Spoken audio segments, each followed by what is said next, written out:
Assalamualaikum warahmatullahi wabarakatuh. Dengan saya Reka Salsabila dari Jurnalistik Man 1 Jakarta. Pada pagi hari ini kami melaksanakan hunting di salah satu museum di Jakarta, yaitu Museum Seni dan Keramik. Untuk informasi selanjutnya, simak terus tayangan berikut ini.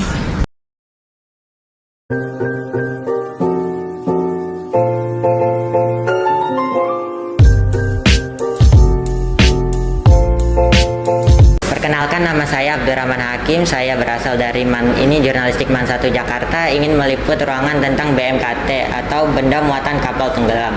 Di museum ini disajikan benda-benda muatan kapal tenggelam yang berasal dari abad ke-9 yang berlayar dari Cina menuju Indonesia. Kapal-kapal tersebut tenggelam dan meninggalkan benda-benda yang ada di dalamnya di dasar laut.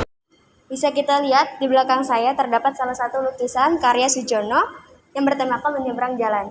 Di sini menggambarkan suatu peristiwa pembantaian di Jalan Jogja dengan suasana yang membara. Dengan adanya gelondongan-gelondongan batu yang besar, ini bertujuan untuk menghalangi jalan masuknya tentara Belanda. Maaf, sebelumnya apa boleh tahu nama ibu siapa? Nama saya Astri, pemandu Museum Seni Rupa dan Keramik. Iya. Baik, Ibu Astri, saya akan menanyakan beberapa pertanyaan. Yang pertama, kalau boleh tahu, tempat ini merupakan tempat apa sebelum gedung ini dibangun ya, Bu?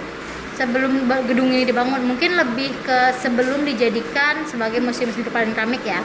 Kalau dibangunnya ini, gedung ini sebagai tempat pengadilan tinggi Belanda dengan nama Raad van Justitië. Nah, ini untuk bagian perdatanya, sedangkan kalau pidananya di Museum Sejarah Jakarta. Ini gedung ini dibangun pada tahun 1866 dan diresmikan pada tahun 1870.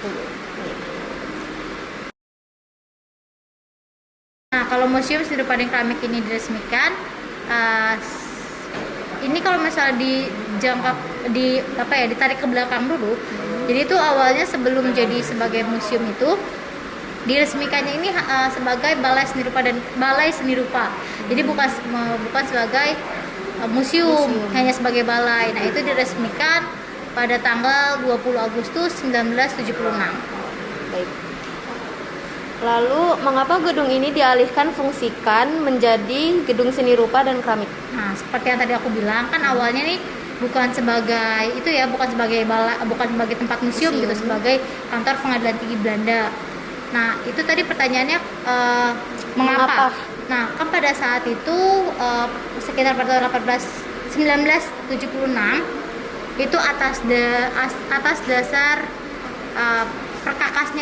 perkasanya itu adalah Bapak Adam Malik yang mencetuskan untuk dijadikan sebagai Balai Seni Rupa dan Keramik. Namun diresmikannya itu oleh Bapak Soeharto. Pada saat itu kan presiden kita Soeharto dan wakil presidennya itu Bapak Adam Malik. Jadi memang atas prakarsa atau atas idenya itu dari si Bapak Adam Malik gitu. Selanjutnya, dari mana sajakah karya-karya di museum ini berasal?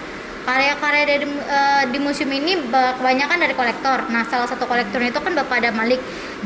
Beliau juga banyak menyumbangkan koleksi-koleksinya seperti lukisan, terus keramik. Nah, kalau misalnya untuk keramik juga selain dari sumbangan kolektor, itu juga ada beberapa sumbangan atau hibah dari Himpunan Keramik Indonesia.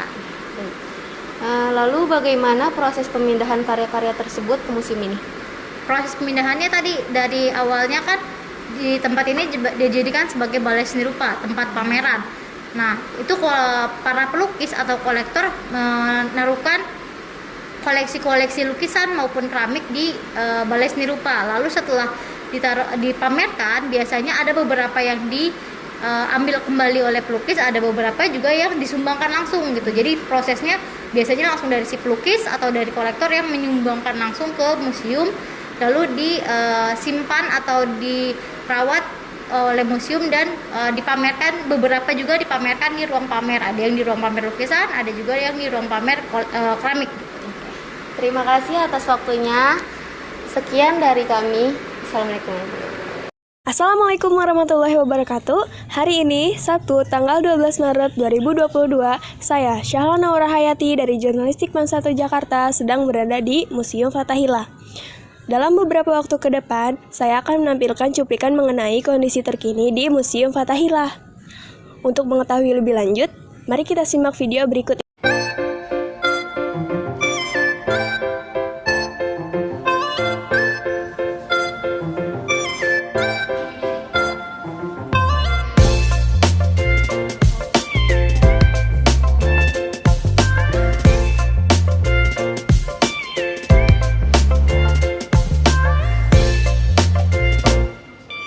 Saya sekarang sedang berada di ruangan pertama di journey kita ini, yaitu berupa peninggalan-peninggalan dari Batavia ke Jakarta. Mari kita simak apa saja yang ada di ruangan ini. Nah, di sini kita terdapat 3 meja Biedermeier dari abad ke-19. Gaya dari meja ini terinspirasi dari kemunculan kelas menengah yang tidak kaya dari Eropa pada awal abad ke-19. Nah, kalau kita jalan lagi di sini, ini terdapat sketsel dari abad ke-18. Penyekat ruangan ini biasa digunakan sebagai jendela terbuka di atas pintu dengan ukiran-ukiran khas dewa Yunani seperti ini. Nah, itu saja yang akan kita tunjukkan di ruangan 1. Next, ruangan 2. Sekarang saya berada di ruangan kedua. Di sini terdapat perlengkapan-perlengkapan rumah tangga dari Batavia.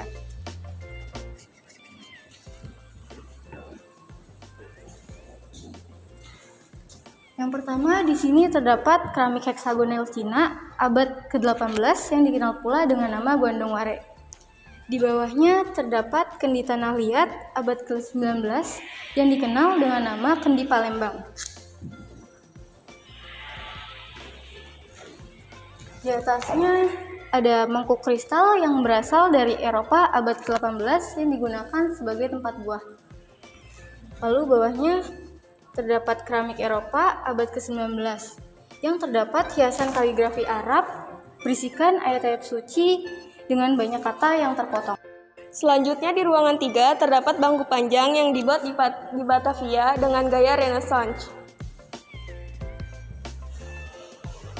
Berasal dari abad 17, bahannya dari kayu jati yang diberi warna.